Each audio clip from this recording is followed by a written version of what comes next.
Bonjour, j'espère que ça va bien, que vous allez bien. Alors aujourd'hui, on se retrouve pour un update lecture. Un petit update des 5 derniers livres que j'ai lus. Ça se peut qu'on entende plein de bruit autour parce que là, ma fenêtre est ouverte, j'ai chaud, j'ai ouvert la fenêtre, il y a des bruits dehors.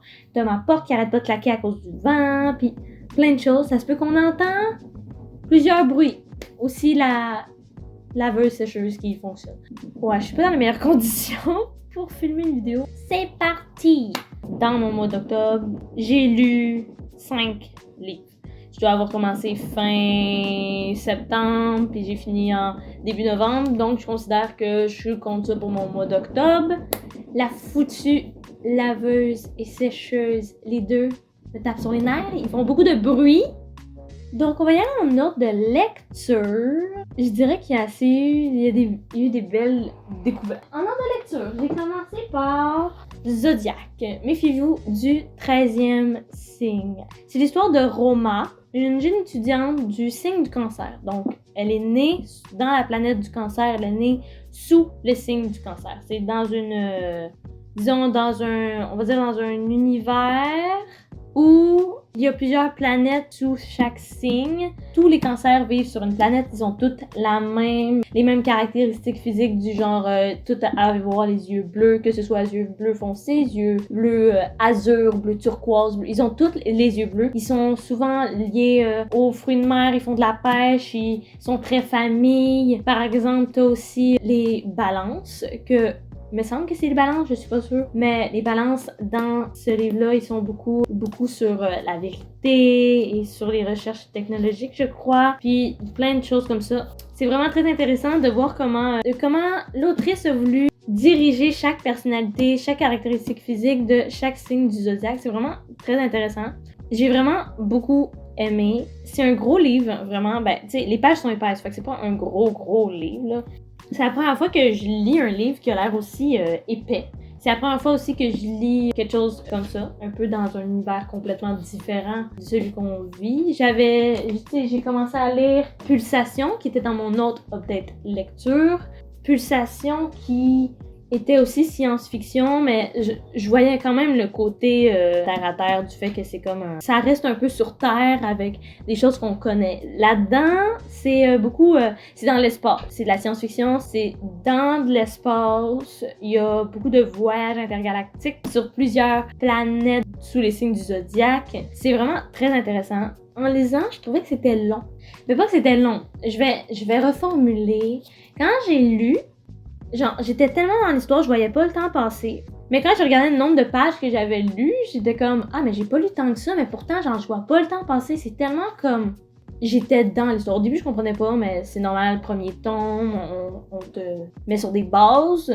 Fait que c'est normal que, genre, au début, je comprenais pas, c'est tout à fait normal. Puis au fur et à mesure, je comprends. Tu sais, il y a certains mots qui sont comme assez, tu comprends pas trop, parce que là, il faut que ce soit l'univers qui t'explique. Il y a beaucoup de références à l'astrologie, comme t'as des gens qui peuvent être ascendants, puis on sait que ce terme-là de l'ascendant en astrologie, c'est peut-être pas la même chose que l'ascendant là-dedans. Mais en tout cas, vraiment une très belle découverte. Je suis en train de lire le tome 2.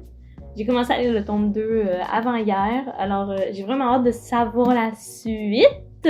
Très belle découverte. Salut! J'ai réalisé que j'ai commencé à vous expliquer le résumé, mais que j'ai pas vraiment fini. Alors ouais, c'est comme je disais, c'est l'histoire de Roma, une étudiante.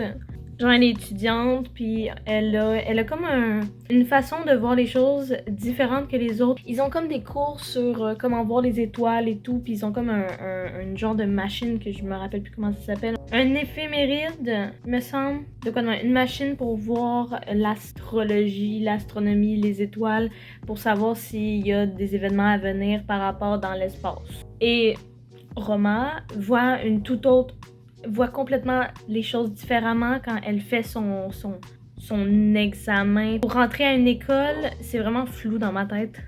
Elle voit les choses complètement différentes que les autres. Elle voit pas la même chose dans son éphéméride que les autres.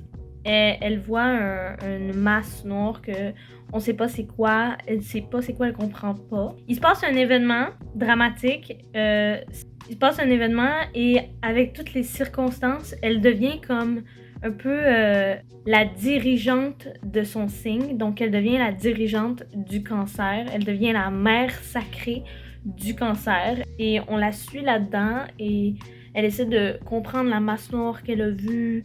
Et il se passe vraiment beaucoup, quand même, d'action. C'est ça qui est ça. Je vous retourne à la vidéo. Ensuite, j'ai fini Secrétaire Kim. Qu'est-ce qui cloche avec la Secrétaire Kim? Je sais pas si on va voir. C'est littéralement comme une BD. Qu'est-ce qui cloche avec la Secrétaire Kim? De base, c'est un webtoon et qu'ils ont mis sur papier. Et ça arrive souvent, ça arrive beaucoup de webtoons qui sortent sur papier récemment. C'est vraiment très, genre, je trouve ça vraiment le fun. J'en veux plusieurs.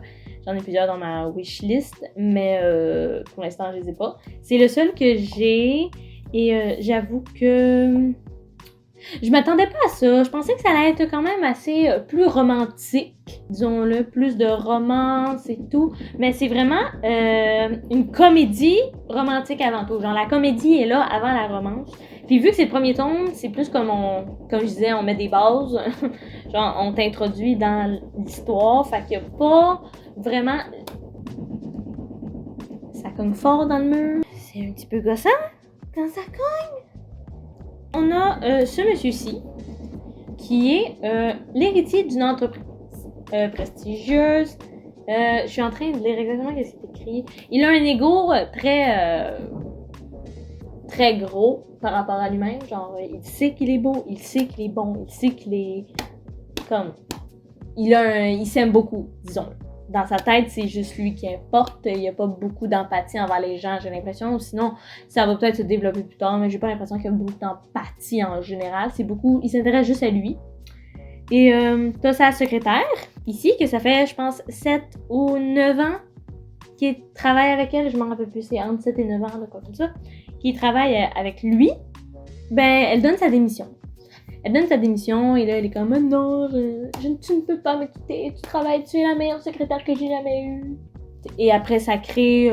je vous dirai pas la suite parce que, ben, je veux pas comme spoiler les gens. Mais oui.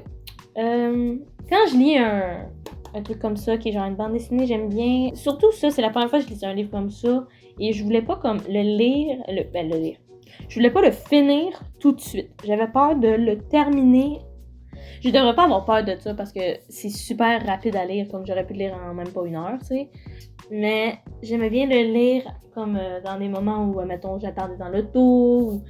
Parce que j'ai pas beaucoup de bandes dessinées, de trucs comme ça. C'est très rapide à lire, très facile à lire parce qu'il y a des images. J'en ai pas beaucoup et j'aime pas les lire rapidement parce qu'après j'en ai plus. Juste en avoir encore. Mais si je les lis pas, c'est sûr que faut que j'essaie de travailler sur moi à propos de ça, vraiment. Est-ce que je le conseille? Oui. Ça peut être drôle, tu sais, de la comédie. Il y a de la romance qui va sûrement se développer. Ils viennent, je pense que la maison d'édition c'est Keybooks en passant. Je pense qu'ils sont en train de sortir le dernier tome de Qu'est-ce qui cloche avec la secrétaire Kim. Je crois que ça se développe, j'ai vu quelques images. Je me suis pas spoil, mais j'ai vu genre des images. Leur relation, je pense qu'elle se développe au fur et à mesure des tomes, alors il faut pas comme se fier à la première apparence de celui-là. Je pense que je vais acheter la suite pour savoir la suite parce que ça m'intéresse de savoir la suite. C'est bien, c'est ça je disais. Ouais, c'est bien, c'est cool. Je veux la suite, je veux savoir, ça m'intrigue. Ensuite, j'ai lu le tome 2 de Pulsation. Alors, c'est beaucoup mieux que le premier. Vraiment. Le premier, il était bof. Le premier, l'action était juste à la fin. Je voulais continuer juste à la fin, sinon c'était long. C'était horrible. Le deuxième, j'ai beaucoup plus aimé. Il y a beaucoup plus d'action. T'apprends des choses que tu savais pas. Puis ils t'introduisent dans l'histoire directement au début. Genre. Là, vu que normalement, quand tu lis le tome 2, t'as déjà lu le tome 1. Fait que tu te connais un peu. Fait que là, comme... Ils font juste poursuivre l'histoire, c'est vraiment intéressant et c'est beaucoup plus palpitant que le premier. Je vais essayer de rappeler c'est quoi l'histoire. C'est l'histoire de Faith Daniels. C'est les États-Unis, mais en 2051. Donc c'est dans le futur, c'est de la science-fiction. C'est au fur et à mesure, plusieurs personnes commencent à partir de l'école parce que les familles déménagent dans l'État de l'Ouest ou de l'Est. Il me semble, qui est un état où tout le monde a accès à plein de nouvelles choses, à plein de nouvelles technologies, c'est nouveau, tout le monde capote. Alors les gens décident de partir des maisons normales avec l'école puis tout pour aller là.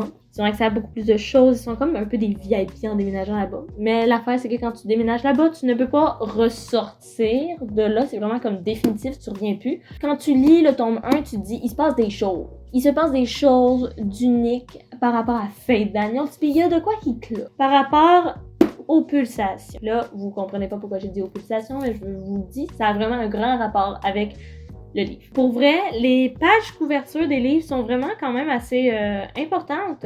Les pages couverture font tout le temps référence à un événement qui va se passer dans le livre. Est-ce que j'ai préféré le tome 2 au tome 1? Oui. Est-ce que le tome 1 reste long et quand même assez pénible? Oui. Est-ce que j'ai hâte de lire le tome 3? Ouais.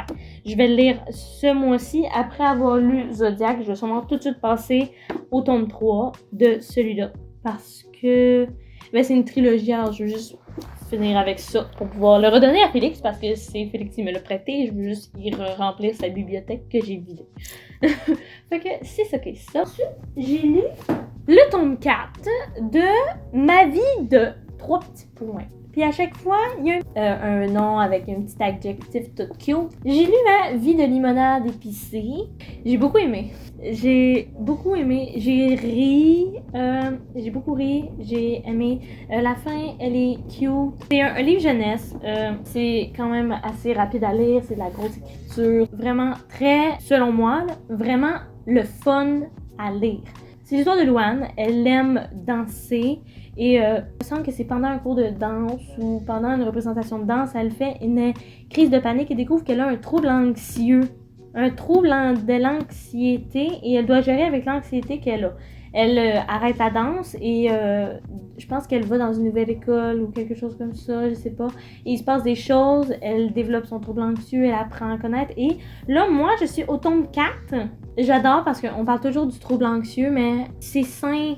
Je sais pas comment l'expliquer. On voit Louane vivre son trouble anxieux, on voit que, tu sais, elle est comme ça, elle a de la difficulté à vivre avec, mais elle essaie toujours de penser au positif et de trouver comme une manière de comme vivre avec. Et j'adore ces tournures de phrases à Louane, ok? Là, Louane, c'est le personnage principal, c'est la fille principale de l'histoire. On suit Louane tout le long, on suit ce qu'elle ressent, c'est son histoire à elle.